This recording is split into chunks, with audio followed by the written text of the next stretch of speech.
Welcome back, friends, to Pizmok Gaming, where you find and lose yourself in the game. And welcome back to Dragon Age the Veilguard. Having an absolutely amazing experience so far. I've been playing a lot on kick.com Pizmok Gaming, so I've been streaming there more recently and doing a bit of content as well for YouTube. So if you are new to the channel or new to the video series, make sure you hit the triple smash, which is smash that subscription, smash that like, and smash those notifications. And if you're over on Kick, smash the follow as well. We're building the community both sides. Really excited for this game. Have got some amazing tips and tricks. These are the 5 things I wish I knew sooner, tips and tricks in playing Veilguard for the new player or returning player as well. There will be time descriptions below as well, timestamps below in the descriptions. Let's get started. Let's talk about this, the character creation, which is probably the biggest step that any RPG player will ever make in their playthrough, is how your character is going to look. Now, in Dragon Age Veilguard, the actual character creator, it's impactful, but it's not the best I've seen in game, but it's definitely worthy to spend some time in. Some of us spend probably about 3 hours or more creating the perfect character, and then in my mind I think, okay, my character's done, I don't have to worry about it, but what happens if I want to change this or change that? Don't worry, Pizmok's here. I found out that once you get to the lighthouse, which is behind me, you do have the mirror of transformation, which is available after a short intro quest. I'll show you where that is, show you exactly what it does, so you don't have to worry as you start the game with your character locked into a specific look. So let's go for a wee wander. Yeah, like the environment that is, it's incredible. I keep on saying it is absolutely amazing. So pretty much upstairs, the first room where Varric is, old mate. He'll be lying on the bed as usual, lazy bastard. Are you doing all right, Rook? Don't forget to take breaks, okay? Okay, mate. So pretty much, once you've done the intro quest, you'll get a chest here where I'm standing. That chest will have your pre-order and your addition bonuses in there as well, so your cosmetics. And then you have the mirror of transformation over here.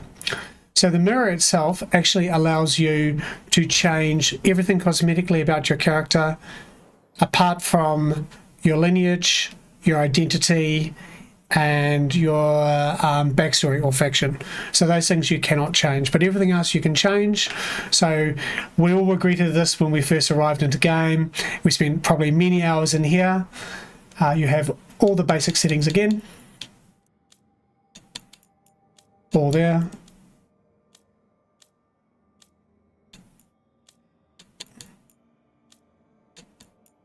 Once you've accepted the changes that you're going to make, I've already changed my character a couple of times. Also, another note, I actually found that if you have a previous save from another playthrough, that you can transfer that or port that character through into a new game. So it comes from the cloud, so you can pretty much keep the same character identity and style of character all the way through if you want to play elves. But I'm going to play pretty much everything. So I'm probably going to have templates of every, they call it lineage, all your race, through my playthroughs. Once you've accepted your changes, finalize, you can change the name. I've changed mine to Francis from Irodoli. And then summary. So the lineage we can't change, identity we cannot change, class we cannot change, backstory we cannot change, name we can change, and character we can change as well. Let's finalize, done, save the changes. So there's one other area I want to show you as well, which is the second room of this main area of the lighthouse, which is really your sort of study, studio, bedroom, master bedroom, with no bed, which is weird. Maybe I was going to sleep on the couch. It's a wardrobe. So in the wardrobe, this is your transmog system. Very similar to World of Warcraft, but I think World of Warcraft is a wee bit more impactful. This is your like basic skins, weapon skins and armor skins. Still very good though. I found this the other day. The Watcher's robes. You can change your companion's look as well. Let's go there. So this is all the cosmetics which do unlock naturally in the game, and you can purchase them at stores as well. And there's also your collector's edition or deluxe editions, there's actually a N7 set as well, which was for N7 Day. So that's the Spectre of Battles Past, which is kind of cool. Or you've got the Paragon of Leadership, which I do wear quite often. And there's a helmet there as well. But I'm going to go back to the Watcher's Robes. Back, save changes. So you can change your blade. You can change your staff as well if you're wielding a staff. So you can change both weapons, and you can... Casual wearing slot, you can't really change too much because it does clip if you do that. Helmet, I always have to no appearance on my helmet, so hiding the helmet always. Valara, you can change the armor, the weapon, same with Harding, Locanus, and Neve, and I'm sure the other ones I can change as well.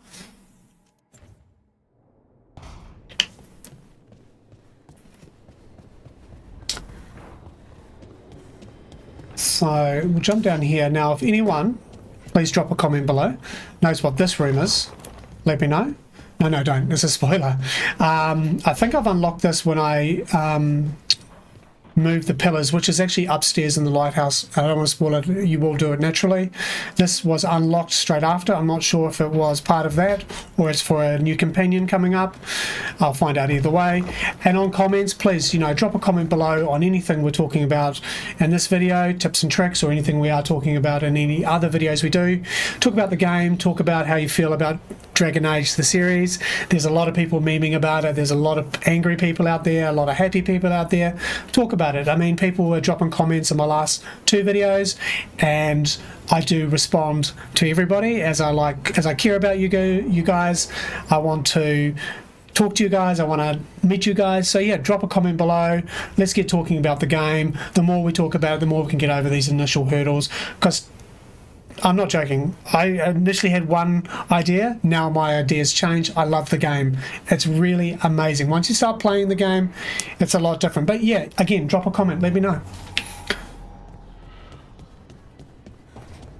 So after we've done the cosmetic, the character customization, I keep on saying cosmetic for some reason. We do have the workshop, which is available in-game after a quest as well. And you do have faction-specific stores, which this does apply to as well.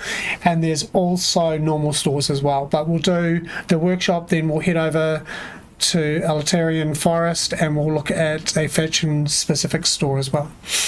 So in the workshop, they'll make the caretaker. You do have a shop rank. Now the shop rank here is a maximum of 10. You need to unlock this rank with caretaker tokens, I believe they're called. Correct me if I'm wrong. They're available as you play the game.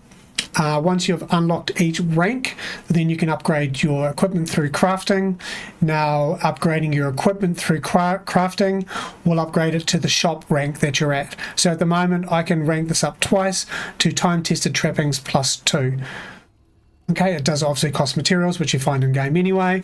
This is also the same as for the faction specific shops, and also once you start unlocking different shop levels, any drops you have in game after that point will be up to that point. So if you have a say +3 shop, you could get a +3 staff. So that's what I'm saying, it's actually beneficial. And I think of all the things we talk about, the most important thing is to definitely get your shop unlocked as soon as you can. But you've got to play the game, you've got to progress the main quest line to do that.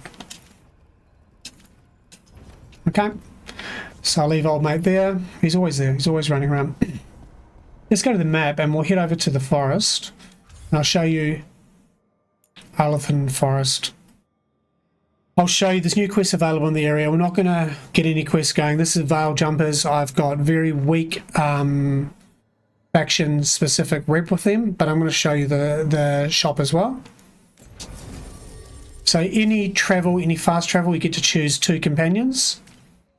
I always like to have Neve with me because I want to unlock her story progression, and Locanus because they seem to work quite well together as well.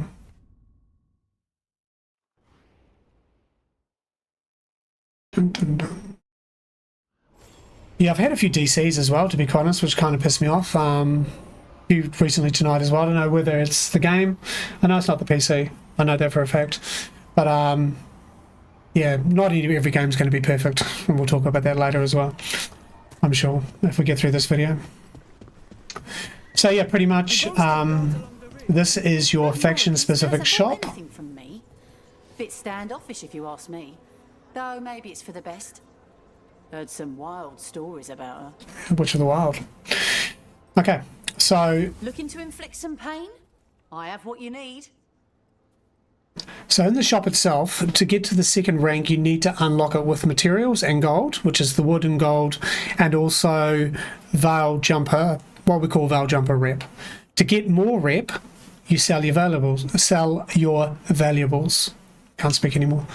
Each one you sell will give you a specific amount of rep. If I sell them all, I'll get 450 plus 2,313 gold for this specific faction. That is important because I'm actually a Shadow Dragon. I want to work on my Shadow Dragon, and I know there's a ruin over there that I want, but let's see if it's here.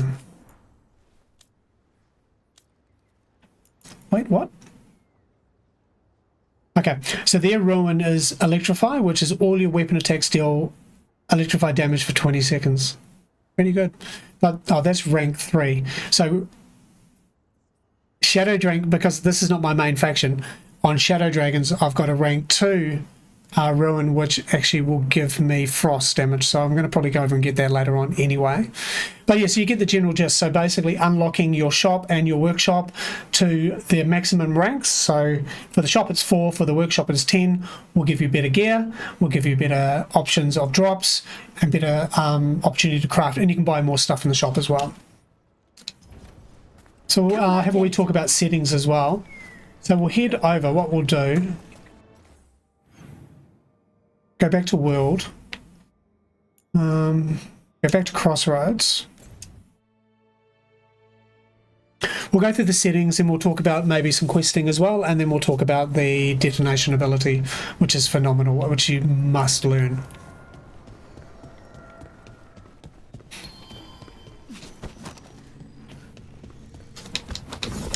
Wow.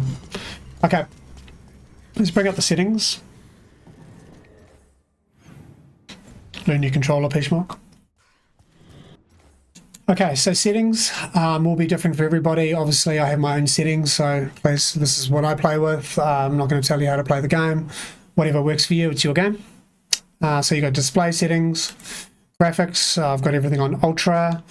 I do have... this is not me flexing, I'm just telling you something. Fade touch, which is nothing really. It's ultra. It doesn't really change anything. Maybe that's a problem with my DCs, I'm not sure. Yeah, I mean, look, CPU, GPU, major, VRAM, moderate. It is what it is. I mean, the system can handle it, so it's no issue. Audio is audio. Controls, you've got your class key binding, which is your specific class mage, rogue, or warrior. Controller mapping. One thing that's really important in here if you're using controller, and a lot of people are using controllers for this game, is the horizontal sensitivity, which is your sensitivity of your analog sticks, horizontal and vertical. Horizontal is recommended to keep it around 230, but I've boosted mine to 260 because I like to have a bit more speed and flow when I'm pushing the analog stick forward. So when I'm in combat, it's a lot easier to move around the map or move around the environment if I have this horizontal sensitivity at a higher point. So yeah, I can move around, and movement's a lot faster. If I turn that down, it'd be really slow and sluggish, and then I would be trying to aim for a target, and then I'm getting hit by another target. So it's not the best, but it's definitely, it makes the game a lot more impactful to play. Let's put it that way. Let's go back to settings. Again, you know, if I'm talking rubbish or I'm talking something wrong, let me know. I'm never afraid of a comment. Okay.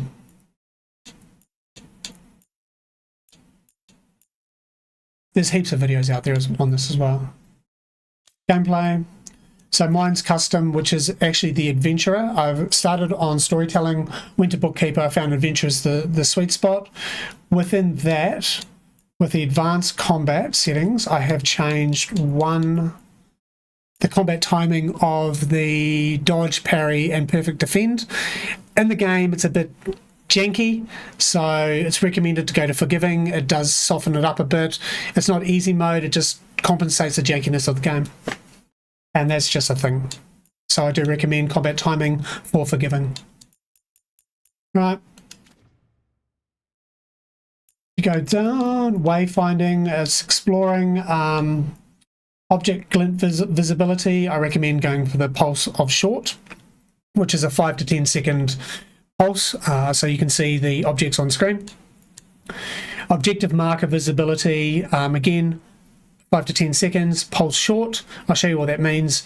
Objective markers will be visible for a brief amount of time when on the D-pad up is pressed, on keyboard is N. So I'll show you what that means in a minute.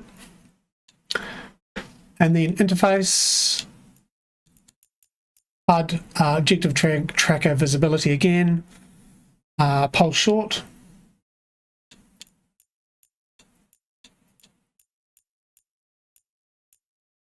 Ability wheel is like the classic Inquisition, where you can freeze frame or freeze time, and then you can match your abilities for your companions. This is a lifesaver. Before it would be on hold, where you'd have to hold down the RB. If you press tap, you just tap it once and it's on screen, so it freezes time, gives you time to think about your positioning and stuff like that. I don't think about it like that, I just use it for detonation, which we'll talk about in a minute, which is very, very important as well, which we might do, hopefully. Accessibility. All I've done in accessibility is just changed it. So, text sides and stuff, just things for myself personally. And other is other, it's not really anything. It's an EA agreement, I don't want to read that. Okay, so that's your settings. Play with your settings the way you want to as well. Your settings are all individual for each player. These are my settings. I mean, you can replicate them if you want. Let me know down below. I can talk about why I've done it. Tested a few things as well. At the moment, I'm testing these and they do work for me. So, cool. So now we're going to talk about questing. This is probably another thing that's really important about the game itself. It's really hot in here. Questing. So to maximize the game and to maximize the ability of having all the companions, it is recommended, and I do highly recommend this as well, to quest your main quest all the way through to the point you get your last companion. The reason why you want to do that is there's a lot of environmental puzzles in game. Those environmental puzzles are going to be unlocked by your companions. So if you have all the companions, then you're going to have an arsenal of problem solvers. So if you come across these complex puzzles in game and say Hardy can do it, then Hardy will do it, or Neve, or Lacanus. They all have a special ability which is in the ability bar, and it will actually show you on screen when to prompt it, and then they will unlock that environmental puzzle. Like Lacanus, he has his mate will give you different platforms to travel through to get to different parts of the map as such. So yeah, I mean, look, it's all about finding the sweet spot with questing. Do you do all the side content? If you do all the side content, that's great, but you're going to get lost as well. So I'm going to do my playthrough, and this is totally up to me and the way I'm going to do it. Please do it your own way as well. I'm not going to tell you how to play the game, but I'm going to do all the main quest line, and then I'm going to come back and do all the side quests as well, because I really want to see. I've done a few with the Dread Wolf, which is hands down the side quest writing is on point. But I want to keep it minimal. I want to really jump in there later on. Reminds me of God of War for some reason. That. Well.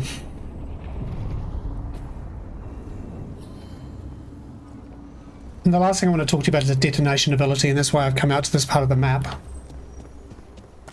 we probably might get a detonation off. So pretty much what you want to be doing is, we'll go to a safe spot. You want to be tapping, okay, there's definitely something going on up there. Tapping the right button, and now I have on screen in front of me, I have the ability wheel. And the ability wheel, I can proc detonates. Now detonate is your companion skill and your skill together to basically blow the place up. So generally deliberate, and then I'll go with icebreaker and then dark squall. Between those three, that will give me a detonation, and that will rinse health off any NPC. So let's see if we can do one. But this is something that you should really get on board and learn this as soon as you can, because this is a lifesaver as well. Let's go. Trouble ahead. We're on fire. Look out.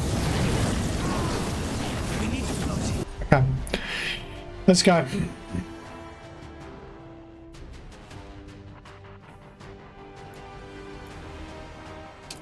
So we're going to hit deliberate. We're going to hit time slow. No, we're not. We're going to hit icebreaker, and then we're going to hit dark squall, and I want naval attack. RB again. There we go. There we go. Boom. Got us at range. Watch it.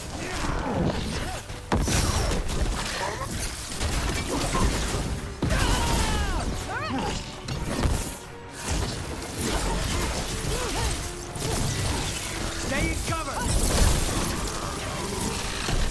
Nice. Very nice. So yeah, detonation is paramount. Detonation is one of the coolest things. Like, it's really, once you got it, and it becomes very impactful in game. So I highly recommend getting your detonation sorted as well. It's something that's really going to help you out going forward. And yeah, that's it. That's my 5 things that I've learned in game. I'm sure there's many others. Please, again, drop a comment below. Let me know if there's any more that you've found that would help other players out, help myself out as well. If there's anything I can do better in the videos, please let me know. I'm very open to comments. As I have mentioned, I will always respond positive as well, as we like to keep everything upbeat on the channel. Again, I hope you have an amazing time zone wherever you are, and enjoy the rest of your day. Enjoy the game for what it is, and really, this is an amazing game. There's so many people that are memeing it out at the moment. People are still bitching and complaining. Look, at the end of the day, and I've got a theory, okay? You're going to get a Pizmok Rant. Let's get over here. So I was talking about this with a friend of mine at work, because a lot of us are playing Veilguard at work at the moment. This is all we ever do, is talk about video games. And he's also a subscriber on the channel, and we're talking about it, and it was just like, I think gaming has become such a passion of so many people, which is not a bad thing. Look, I mean, this is why I'm doing this. This is my passion. I think what it has happened is people have a very close association with video games, and when something is changed, something is changed for the better or for the worse, people will arc up and go ballistic. They'll start review bombing it. There was a lot of shit online about this game straight away, and it's just the way the industry has become. Unfortunately, there's a lot of people that have a lot of opinions out there, and they are valid. You know, they have ownership of a game. They feel that this is their game. Why did they change it? Like, classic example, I go on about it on the channel a lot. I've played World of Warcraft for nearly 30 years, right? Every time they drop an expansion, I uninstall the game, I call them shit, vow never to play again, basically do everything I can not to play the video game, and then I start coming back to it because I realise that World of Warcraft is part of my evolution as a gamer. Same with Dragon Age, same with Mass Effect. All these games, Skyrim, all these games have got Fallout 4, Fallout 3, Fallout 2, New Vegas. They've all got, for me, a very personal feeling attached to the game, and when they change it, whether it be good or bad, I'm going to arc up. And I think that's what people are doing. Dragon Age, a lot of people played it as a kid, and we're all getting older, and the technology's catching up, and now they're like, well, why have they done this, blah blah blah blah blah. It's their game, it's their IP. Again, you know, you just have to embrace it. Trust me, play the game. As you play the game, as you keep on going through the game gets better. There's darker points in this game. There's some real dark stuff in this game, but it's all colourful and bright, so you're not going to see it until you look harder. The lore is on point. The character models, it's phenomenal. I love it. My opinion's changing. I'm playing this game daily, and I want to get this game out there. I want it to be positive because there's too many negative games out there. Not looking at you, Starfield. And it's just, we need to embrace it. We need to allow the game to develop. We all have our emotional attachment. Get beyond the emotional attachment. Enjoy the game. Support the game. Support the developers, and we can move from there. Again, just my rant. I'm just one person in Australia saying one thing. But this is what I believe the main problem with this game is, that people have an emotional attachment to Dragon Age and they don't like the way it's going. So form your own opinion. Again, drop a comment down below, and if you are definitely new to what we're doing, triple smash, and we'll see you in the next one. Okay, so have a great one, and thanks again, guys. Peace. See ya.